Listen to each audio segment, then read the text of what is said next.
बर' माहारि फरायसा आफादा जे थांनाय 29 तारिख सेप्तेम्बरावहाय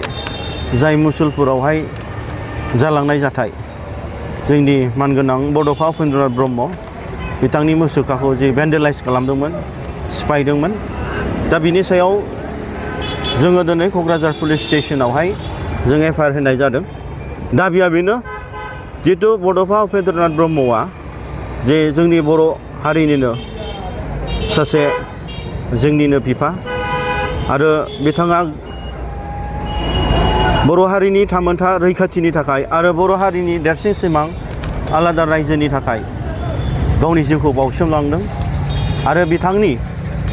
बाउसोमनायावनो दिनै बर' हारिया दिनै बिसिम जों सफैनो हादों। दा बड'फा उपेन्द्रनाथ ब्रह्मखौ जों बर' हारि हिसाबैनो जों मान होनो रोंनांगोन। बेवहाय धोरोम, बेवहाय राजनितिक हान्जा एबा गोबां माहारियारि आफादखौ जों दोनथ'नानैब्लाबो जाथि हिसाबै बिथांखौ जों दिनै मान बावनो रोंनांगोन। दा दिनै बर' माहारियारि फरायसा आफादा नैबे एफआइआरनि गेजेरजों जोङो बेखौनो दाबि खालामदों एडमिनिस्ट्रेसननिफ्राय, जिहेथु जाय बिथांमोनहा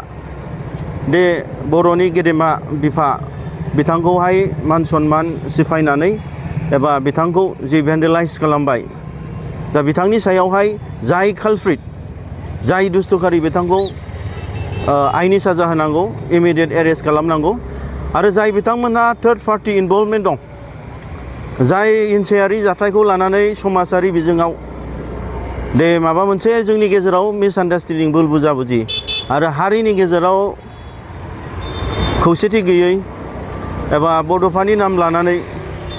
माखासे षड़यन्त्र खालामनाय, बेखौ जोङो फोजोबनायनि थाखाय दे बिथांमोनखौ जाय इनभल्भमेन्ट दं, जिखि पार्टियानो जाया मानो,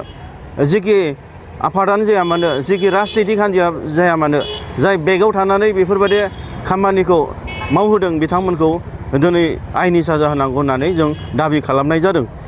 आरो बेजों लोगोसे आङो नैबे मेडियानि गेजेरजोंनो साफ्रोमबो जोंनि बर' माहारिनि गेजेराव जिहेथु जोंहा बड'फा उपेन्द्रनाथ ब्रह्म बिथांखौ लानानै गोबाव समनिफ्रायनो जोङो ससियेल मिडिया जों नुबोबाय थादों। गोबां राजनितिक हान्जाफ्रानो एबा गोबां माहारियारि आफादफ्रानो बड'फा उपेन्द्रनाथ ब्रह्मनि नाम लानानै दिनै राजनितिक जि मार्केटिं दे बिथांनि मुं लानानै दे गोबां माखासे मार्केटिं खालामबोनाय, बिथांनि मुं लानानै माखासे मुलाम्फानि खामानि मावबोनाय जों माहारियारि आफादफोरखौनो होन, राजनितिक हान्जाफोरखौनो होन जों नुबोबाय थादों। जाहाथे इयुनावहाय बिथांखौ मान सन्मान होनानै आरो बिथांनि जिथु बर' हारिनि गेरेमसा दानाय जि कन्ट्रिबिउसन होनायखौ मान होनानै जाहाथे फैबाय थानाय समाव खुनु फरायसा आफादानो, खुनु राजनितिक हान्जायानो, खुनु माहारियारि आफादफ्रानो जाहाथे बिथांनि मुं लानानै जि मार्केटिं खालामनायनिफ्राय बन्द' जानांगौ आरो बिथांखौ बर' हारि हिसाबैनो जिखि राजनितिक हान्जायाव थाया मानो,